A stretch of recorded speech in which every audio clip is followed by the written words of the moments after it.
Hello friends, welcome to royal study. दोस्तों, आज की इस वीडियो में एनसीईआरटी सार संग्रह की हमारा प्रैक्टिस सेट सेकंड ये रहेगा। प्रैक्टिस सेट फर्स्ट हम आपको इससे पहले दे चुके हैं। अगर आपने वो अटेम्प्ट नहीं किया है तो पहले वो अटेम्प्ट कर लीजिएगा। यहाँ पर हम ऊपर आपको आई बटन पर लिंक दे देंगे, जहां से आप क्लिक करके उस वीडियोस को देख सकते हैं। हमारा सामान्य विज्ञान का ये सेकंड प्रैक्टिस सेट है। फाइनली स्टार्ट करते हैं। जितने भी क्वेश्चंस कवर करेंगे सारे क्वेश्चंस आपको एग्जाम में यही से क्वेश्चंस देखने को मिलेंगे, तो इनको आप अच्छे से कर लीजिएगा। एग्जाम में अब काफी कम टाइम भी आपके लिए बचा हुआ है। तो गाइस, हमारा पहला क्वेश्चन यहाँ पर निकल कर आ रहा है। गैस विसरण का नियम, law of diffusion of gases, किसने प्रतिपादित किया था? गैस विसरण का जो नियम प्रतिपादित किया था, ये ग्राहम ने किया था। ग्राहम हमारा यहाँ से सही जवाब रहेगा। अगला क्वेश्चन है, खाने के सोडे का रासायनिक नाम क्या है? खाने के सोडे का रासायनिक नाम सोडियम बाइकार्बोनेट इसको बोला जाता है। नेक्स्ट क्वेश्चन है, कोशिका के अध्ययन को क्या कहते हैं? कोशिका के अध्ययन को साइटोलॉजी बोला जाता है। तो साइटोलॉजी कोशिकाओं के अध्ययन को बोला जाता है। अगला क्वेश्चन है, केल्विन पैमाने पर सामान्य वायुमंडलीय दाब पर पानी का क्वथनांक कितना होता है? तो यह होता है 373 केल्विन। अगला क्वेश्चन है, भारतीय मोर का जीव वैज्ञानिक नाम क्या है? तो देखिए, भारतीय मोर का जीव वैज्ञानिक नाम अगर आपसे पूछा जाए तो पेपोक्रिस्टेस इसको बोला जाता है। इसका नाम आप याद रखिएगा, क्योंकि इस तरह के क्वेश्चंस काफी ज्यादा बनते हैं। शरीर में रक्ताल्पता की बीमारी को किस नाम से पुकारा जाता है? यानी रक्त की कमी को जो पुकारा जाता है, ये एनीमिया के नाम से जाना जाता है। अगला क्वेश्चन है, लाइटनिंग कंडक्टर का आविष्कार करने वाला अमेरिकी वैज्ञानिक था।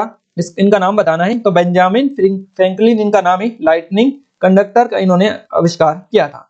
अगला क्वेश्चन है, 98.60 फ़ारेनहाइट तापक्रम का मान सेंटीग्रेड इकाई में कितना होता है? तो 370 सेंटीग्रेड इसका मान होता है।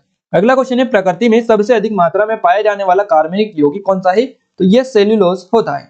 नेक्स्ट क्वेश्चन है, विद्युत की वह मात्रा जिससे 108 ग्राम चांदी के कैथोड पर जमा होती है क्या कहलाती है? तो इसको एक फेराडे बोला जाता है। अगला क्वेश्चन है, पृथ्वी की आयु किस विधि से ज्ञात करते हैं? पृथ्वी की आयु यूरेनियम डेटिंग विधि से ज्ञात की जाती है। नागासाकी पर गिराए गए परमाणु बम में किसका प्रयोग किया गया था? तो प्लूटोनियम का जो नियम है इसका प्रयोग किया गया था। नागासाकी पर गिराए गए परमाणु बम में प्लूटोनियम का प्रयोग किया गया था। अगला क्वेश्चन है, किस वैज्ञानिक के प्रयोग से वह साबित हुआ कि डीएनए एक अनुवांशिक पदार्थ है? तो ये हर्षे एवं चेज जो थे इनके वैज्ञानिक प्रयोग से साबित हुआ है। नेक्स्ट क्वेश्चन है, सिरके में कौन सा अम्ल होता है? तो सिरके में एसिटिक अम्ल होता है, एसिटिक एसिड जिसको बोला जाता है। हेमेटाइट खनिज से कौन सी धातु प्राप्त होती है? तो हेमेटाइट खनिज से जो धातु प्राप्त होती है इसका नाम लोहा है। लोहा जो प्राप्त होता है हेमेटाइट खनिज से प्राप्त होता है। अगला क्वेश्चन है, विटामिन सी का रासायनिक नाम क्या है? विटामिन सी का रासायनिक नाम एस्कॉर्बिक अम्ल या एस्कॉर्बिक एसिड होता है। अगला क्वेश्चन है, कौन सा कार्बनिक यौगिक सर्वप्रथम संश्लेषित किया गया? सर्वप्रथम संश्लेषित किया जाने वाला प्रथम कार्बनिक जो यौगिक है इसका नाम है यूरिया। यूरिया कार्बनिक यौगिक सर्वप्रथम संश्लेषित किया गया था। सोडियम की खोज करने वाले वैज्ञानिक कौन थे? तो ये थे हुम्फ्री डेवी, इनका नाम है हुम्फ्री डेवी। सोडियम की खोज इनके द्वारा की गई थी। जिन तत्वों की परमाणु संख्या समान परंतु द्रव्यमान भिन्न भिन्न होते हैं ये क्या कहलाते हैं? तो ये समस्थानिक इनको बोलते हैं, समस्थानिक इनको बोला जाता है। अगला क्वेश्चन है, केवराटोम मलेशिया या जीरोफ्थलेमिया रोग किस विटामिन की कमी के कारण होता है? तो जीरोफ्थलेमिया जो रोग होता है ये विटामिन ए की कमी से होता है। अगला क्वेश्चन है, टमाटर के फलों को का जो लाल रंग होता है ये किसके कारण होता है? तो लाइकोपीन के कारण टमाटर के फलों का लाल रंग होता है। नेक्स्ट क्वेश्चन है, क्लोरीन, ब्रोमीन और आयोडीन किस परिवार के तत्व हैं? तो क्लोरीन, ब्रोमीन और आयोडीन ये हेलोजन परिवार के तत्व हैं। याद रखिएगा, हेलोजन परिवार से ये आते हैं। बिजली चमकने के कारण हवा में मौजूद ऑक्सीजन और नाइट्रोजन का कुछ भाग किस में परिवर्तित हो जाता है? तो ये नाइट्रोजन ऑक्साइड में परिवर्तित हो जाता है। संकट अवस्था में हमें प्रतिकूल परिस्थिति से निपटने के लिए कौन सी ग्रंथि का स्रावन तैयार करता है? तो ये एड्रिनल जो ग्रंथि होती है ये तैयार करती है। मादा एनोफ्लीज मच्छर के मुखांग में चुभने वाले अंग होते हैं, तो इसको मैक्सिला और मैंडिबल बोला जाता है। मादा एनोफ्लीज मच्छर के मुखांग में चुभने वाले जो अंग होते हैं ये मैक्सिला और मैंडिबल इसको बोला जाता है। परमाणु भट्टियों में भारी जल का प्रयोग किस रूप में किया जाता है? हेवी वाटर का जो यूज किया जाता है ये मंडक के रूप में किया जाता है। गोताखोर समुद्र के अंदर सांस लेने के लिए किन गैसों के मिश्रण का उपयोग करते हैं? तो ये हीलियम और ऑक्सीजन गैस होती है जिनका यूज गोताखोर समुद्र के अंदर सांस लेने के लिए करते हैं। जूल सेकेंड किसका मात्रक है? तो ये शक्ति का मात्रक होता है। फेरेल का नियम हवा के किस भौतिक कार्य से संबंधित है? तो ये दिशा से संबंधित होता है। अगला क्वेश्चन है, फोबोस एवं डोयोस इस उपग्रह के ग्रह यानी ग्रह के उपग्रह हैं। तो फोबोस और डियोस जो हैं ये मंगल ग्रह के उपग्रह हैं। इंजेक्शन देते समय प्रयुक्त जल किस विधि द्वारा तैयार होता है? तो इंजेक्शन देते समय प्रयुक्त जल जो तैयार होता है ये आसवन विधि के द्वारा तैयार होता है। गंधक के साथ रबर को गर्म करने की क्रिया को क्या कहते हैं? तो इसको वल्कनीकरण बोला जाता है। अगला क्वेश्चन है बैक्टीरियोफेज क्या है? तो बैक्टीरियोफेज बैक्टीरिया या परजीवी वायरस होता है। रेडियो एक्टिवता में बीटा किरणें होती है तो ऋणांशित होती है, ध्यान रखिएगा। रेडियो एक्टिवता में बीटा किरणें ऋणांशित होती हैं। कांच पर लिखने के लिए किस अम्ल का प्रयोग किया जाता है? तो हाइड्रोजन फ्लोराइड अम्ल जो होता है इसका प्रयोग किया जाता है कांच पर लिखने के लिए। शुद्ध सोना कितने कैरेट का होता है? तो शुद्ध सोना जो होता है 24 कैरेट का होता है। किसी चालक के सिरों के बीच विभवांतर उसमें बहने वाली धारा के समानुपाती होता है। यह नियम किसका है? तो ओम का नियम है, यह ध्यान रखिएगा स्पेशली, और सबसे ज्यादा क्वेश्चन इसी से बनते हैं। स्टार्च को माल्टोज में परिवर्तन करने वाला एंजाइम कौन सा है? तो स्टार्च को माल्टोज में एमिलेस जो है यह परिवर्तित करता है। परमाणु घड़ी किस प्रभाव के अंतर्गत कार्य करती है? तो ये पीजो इलेक्ट्रिक प्रभाव के अंतर्गत कार्य करती है। प्रत्येक पदार्थ में उसके द्रव्यमान के कारण ऊर्जा भी होती है।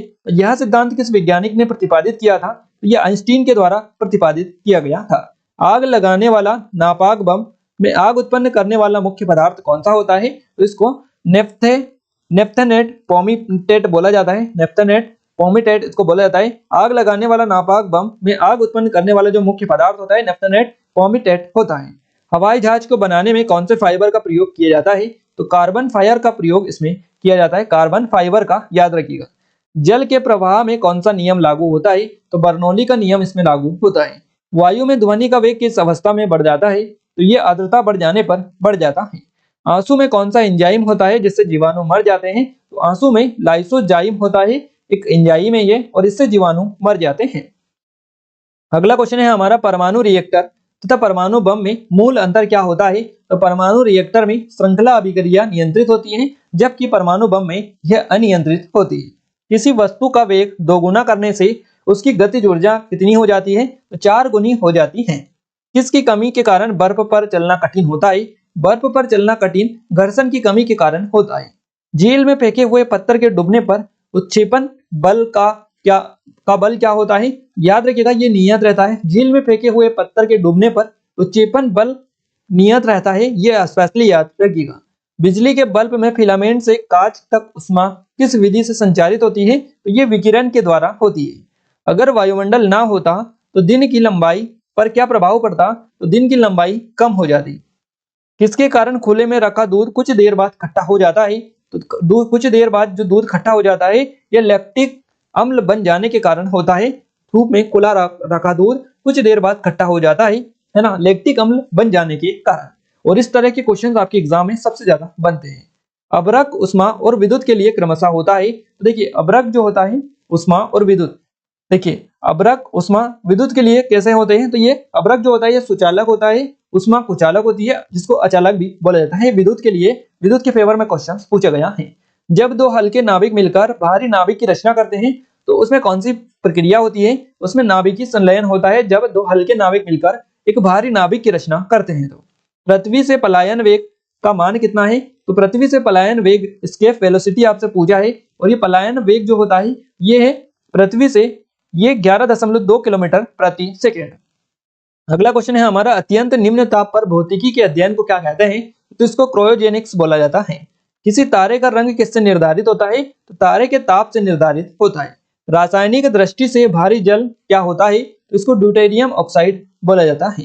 हीलियम को छोड़कर सभी अक्रिय गैसों की बाह्य कक्षा में कितने इलेक्ट्रॉन होते हैं? तो 8 इलेक्ट्रॉन होते हैं हीलियम को छोड़कर। हीरा और ग्रेफाइट किसके अपर रूप है? तो ये कार्बन के अपर रूप होते हैं। किस गैस में सड़े अंडों की गंध आती है? किस गैस में सड़े अंडों की गंध आती है? तो हाइड्रोजन सल्फाइड गैस जो होती है इसमें सड़े अंडों की गंध आती है। न्यूरॉन किसकी इकाई का नाम है? तो तंत्रिका तंत्र की इकाई को न्यूरॉन बोला जाता है।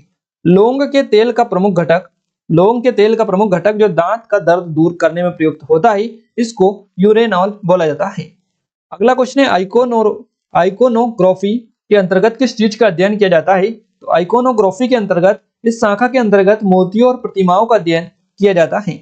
जल में प्रकाश यानी लाइट का वेग कितना होता है? जल में लाइट का जो वेग होता है ये 22 यहाँ पर देखिए 2,25,000 होता है मिमी सेंटीमीटर। यहाँ पर याद रखिएगा जल में प्रकाश का जो वेग है ये 2,25,000 मिलीमीटर सेकेंड होता है। यहाँ पर ये वेग आपसे पूछा है इसलिए क्वेश्चन आपको बता रहे हैं। अगला क्वेश्चन है हमारा, जब पारसेक कितने मीटर के बराबर होता है? एक पारसेक कितने मीटर के बराबर होता है? तो एक पारसेक 3.09 इंटू 1016 मीटर पारसेक की जो दूरी का मात्रक होता है, जो कि पैरासेकेंड सेकेंड का संक्षिप्त रूप ये होता है पारसेक। तो याद रखिएगा स्पेशली, और ये नोट डाउन भी आप कर सकते हैं। कोशिका का ऊर्जा गृह पावर हाउस ऑफ सेल कहे जाने वाले माइटोकॉन्ड्रिया नाम सर्वप्रथम किसने दिया था? तो सी बेंडा के द्वारा ये दिया गया था। बेंडा ने ये नाम दिया था माइटोकॉन्ड्रिया। तो याद रखिएगा। अगला क्वेश्चन है हमारा वैसेक्टोमी और ट्यूबेक्टोमी, है ना। ट्यूबेक्टोमी, वैसेक्टोमी ये क्या है? तो ये संतानोत्पत्ति की क्षमता को रोकने के लिए पुरुषों की नसबंदी और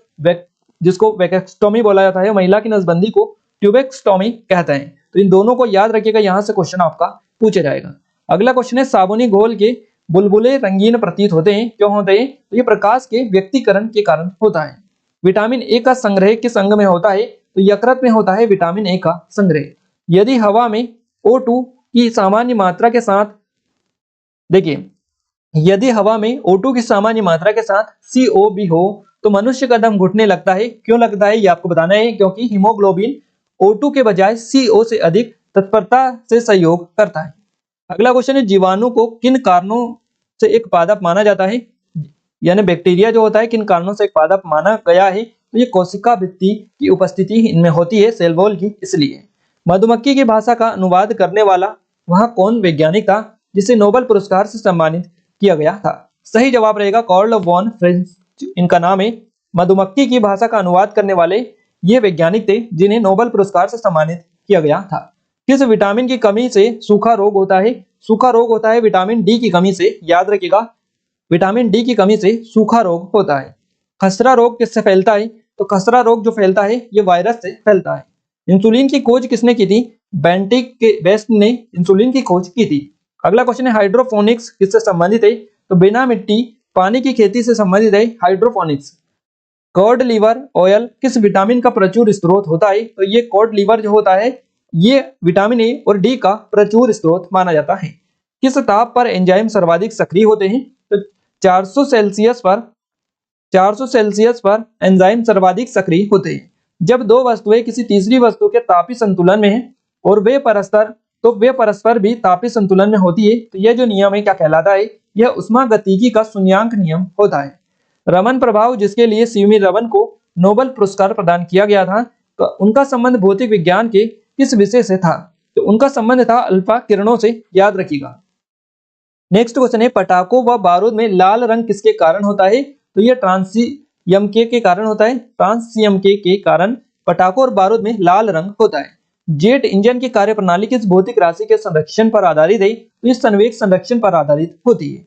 जीन शब्द का प्रतिपादन किसने किया था? तो डब्ल्यू जोहानसेन ने जीन शब्द का प्रयोग किया था। कंप्यूटर में प्रयुक्त होने वाला आईसी चिप किसका बना होता है? तो यह सिलिकॉन का बना होता है। भारत की सिलिकॉन वैली कहां पर है? तो बेंगलोर में है भारत की सिलिकॉन वैली। भोपाल दुर्घटना में किस गैस का रिसाव हुआ था? मिथाइल आइसोसाइनाइड, जिसको MIC बोला जाता है, इसका रिसाव हुआ था। कांच की समतल प्लेट की फोकस दूरी कितनी होती है? अनंत होती है। यदि कोई व्यक्ति दूर की वस्तुओं को स्पष्ट नहीं देख सकता है तो उसकी दृष्टि में कौन सा दोष है? दूर की वस्तुओं को नहीं देख सकता है तो उसको निकट दृष्टि दोष होता है। जब भी व्यक्ति दूर की वस्तुओं को नहीं देख पाता है तो उसको निकट दृष्टि दोष यानी मायोपिया बोला जाता है। और जब भी वस्तु पास में रखी हो उसको नहीं देख पाता है तो उसको दूर दृष्टि दोष बोला जाता है। इस तरह के क्वेश्चंस बनते हैं। मानव शरीर की सबसे छोटी मांसपेशी का नाम बताइए, कौन सी है? तो स्टेपिडियस इसको बोला जाता है। पौधों के किस भाग में प्रायः पराग कणों का निर्माण होता है? तो ये फूल में होता है। 1 इंच में कितने मिलीमीटर होते हैं? 1 इंच में 25.4 मिलीमीटर होते हैं। LPG का पूरा नाम आपको बताना है, क्या होता है? लिक्विफाइड पेट्रोलियम गैस इसको बोला जाता है। नेक्स्ट क्वेश्चन है हमारा, लाल, नारंगी, पीले और हरे रंग के प्रकाश में फोटोन में सबसे अधिक ऊर्जा किसमें होती है? तो हरे रंग में होती है। चिकित्सा विज्ञान का जनक किस जंतु वैज्ञानिक को कहा जाता है? तो हिप्पोक्रेटस को ये कहा जाता है। अनुवांशिकी के नियम बनाने का श्रेय किस वैज्ञानिक को है? तो ग्रोगर मेंडल को ये जाता है। अगला क्वेश्चन है, मेगोलॉजी में किसका अध्ययन किया जाता है? तो स्तनधारी जंतुओं का अध्ययन मेगोलॉजी में किया जाता है। मेगोलॉजी याद रखिएगा, मेमोलॉजी भी इसको बोला जाता है। अगला क्वेश्चन है ओजोन गैस में किस तरह की गंध आती है। ओजोन गैस में जो गंध आती है ये सड़ी मछली की तरह गंध आती है। बोरेक्स रासायनिक दृष्टि से क्या है, तो बोरेक्स जो रासायनिक दृष्टि से सोडियम टेट्राबोरेट होता है। मक्खी का लार्वा क्या कहलाता है, तो इसको मैगेट बोला जाता है, मैगोट इसको बोलते हैं मक्खी के लार्वा को। तो याद रखिएगा यहाँ पर हमने टॉप 100 क्वेश्चंस हमारे प्रैक्टिस सेट सेकंड में कवर कर लिए हैं। प्रैक्टिस सेट सेकंड हमारा कवर हो चुका है। अगर आप चाहते हैं कि हम डेली ही ऐसे प्रैक्टिस सेट आपको कवर करवा दें और भी सब्जेक्ट के अगर आप चाहते हैं तो उसके लिए आप हमें कमेंट में कमेंट करके बता सकते हैं। गाइस यहाँ पर हमारे कुछ online courses test series e book है जिनके लिंक हमने डिस्क्रिप्शन में डाल दिए, आप जरूर से इनको चेकआउट कर लीजिएगा क्योंकि एमपी का नंबर 1 कंटेंट है, इससे बेस्ट कंटेंट आपको कहीं भी नहीं मिलेगा। एप्लीकेशन को डाउनलोड करके आप डेमो जरूर से चेकआउट कर लीजिएगा ताकि तभी आपको पता चले कि कितना अच्छा कंटेंट यहाँ पर मिल रहा है। तो demo free of cost, demo को कोई चार्ज नहीं है, आप एक बार चेकआउट करिएगा तभी आपको पसंद आएगा। क्लियर है? तो डिस्क्रिप्शन में लिंक है, आप चेकआउट कर लीजिएगा। वीडियो आपको कैसा लगा कैसा नहीं लगा आप हमें कमेंट के माध्यम से जरूर से बताइएगा। और अगर आप चाहते हैं कि डेली ही ऐसी वीडियोस आपको मिलते रहे तो चैनल को सब्सक्राइब कर लीजिएगा, अपने दोस्तों के साथ शेयर करें ताकि हमें सपोर्ट मिले, मोटिवेशन मिले और अच्छे से अच्छे वीडियोस आपके लिए लाने की पूरी कोशिश करें। तो आज के इस वीडियो में इतना ही गाइस, मिलते हैं हमारे नेक्स्ट स्टडी वीडियो में, तब तक के लिए जय हिंद, वंदे मातरम।